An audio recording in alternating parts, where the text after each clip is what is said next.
ರಾಮನೇ ಒಂದು ದೈವವಾಗಿ ಅವನನ್ನ ಕಾದು ಕೂತಂತಹ ಒಬ್ಬ ವ್ಯಕ್ತಿ ಅಂತಂದ್ರೆ ಶಬರಿ ತನ್ನ ದೇವರನ್ನ ಕಾಯ್ತಾ ಇದ್ಲು. ಅದು ರಾಮನ ರೂಪದಲ್ಲಿ ಬಂದಿದ್ದು ಹೌದು, ಆ ಕತೆ ನಮಗ್ ಗೊತ್ತಿದೆ.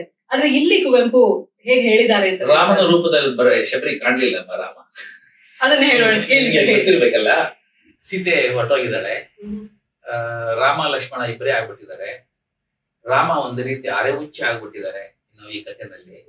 ಅವನು ಬಳಲಿ ಬೆಂಡಾಗ್ಬಿಟ್ಟಿದ್ದಾನೆ. ಲಕ್ಷ್ಮಣ ಅವನು ಎಳ್ಕೊಂಡು ಬರ್ತಾ ಇದ್ದಾನೆ. ಶಬರಿ ಈ ಕಡೆ ಕಾಯ್ತಾ ಇದ್ದಾಳೆ. ಆ ಟೈಮಲ್ಲಿ ಅವಳು ಬಂದು ನೋಡ್ತಾಳೆ. ಪ್ರತಿದಿನ ಅವಳು ಒಂದು ಇದು ರೂಢಿ ಬರೋದು, ಆಚೆ ಹಿಂಗ್ ಬನ್ನ ರಾಮ ಅಂತ ನೋಡೋದು. ನೀವ್ ಹೇಳ್ದಾಗೆ ಶಬರಿಗೆ ರಾಮನ್ ನೋಡಿಲ್ಲ.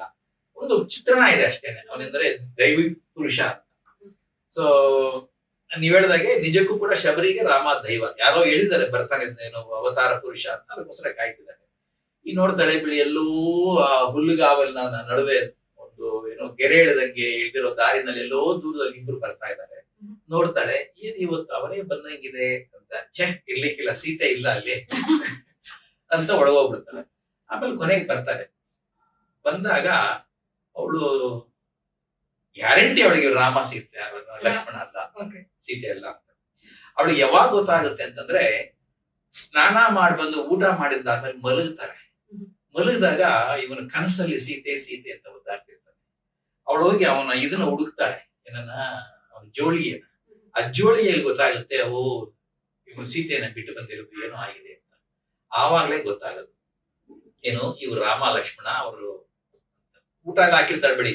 ಇನ್ನೊಂದು ನಿಮ್ಗೆ ಹೇಳ್ತೀನಿ ನಾನು, ನೀವ್ ಯಾರಾದ್ರೂ ಅಡಿಗೆ ಮಾಡಕ್ಕೆ ಇಷ್ಟಪಟ್ಟಿದ್ರೆ ಆ ಚಾಪ್ಟರ್ ಅಲ್ಲಿ ಏನ್ ಬಡಿಸಿದ್ಲು ಶಬರಿ ರಾಮಂಗೆ ಅಂತ ಬರುತ್ತೆ. ಅದನ್ನು ಓದಿ ಬಹಳ ಚೆನ್ನಾಗಿದೆ. ನಾವು coming back to this, Kuvempu ಅವರಲ್ಲಿ ಒಂದು ವಿಷಯ ಆಗ್ತಾರೆ. ಸಾಮಾನ್ಯವಾಗಿ ದೇವರು ತನ್ನ ಭಕ್ತರಿಗೆ ನಿಜ ರೂಪದಲ್ಲಿ ಬರಲ್ಲ, ಪರೀಕ್ಷೆ ಮಾಡಕ್ಕೆ ಅಂತ ಬರ್ತಾನೆ, ಬೇರೊಂದು ರೂಪದಲ್ಲಿ ಬರ್ತಾನೆ, ಅವ್ರನ್ನ ಕಾಡಿಸ್ತಾನೆ. ಅದ್ರ ಬಗ್ಗೆ ಇಲ್ಲಿ ಚೆನ್ನಾಗಿ ಹೇಳ್ತಾರೆ ನೋಡಿ.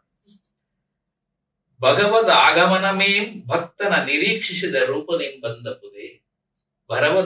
ಭಗವದ್ ಆಗಮನಮೇಂ ಭಕ್ತನ ನಿರೀಕ್ಷಿಸಿದ ರೂಪದಿಂದ ಬಂದಪುದೇ. ಸುಖದ ಓಲ್ ಆಶಿಸಲ್ ದುಃಖದೋಲ್ ಮೈದೋರಿ. ಸುಖದವೋಲ್ ಆಶಿಸಲ್ ದುಃಖದೋಲ್ ಮೈದೋರಿ. ಭಕ್ತನ ಅನಿತಂ ಸುಲಿದು, ಭಕ್ತನಲ್ಲಿರೋದೆಲ್ಲ ಕಿತ್ಕೊಂಡು.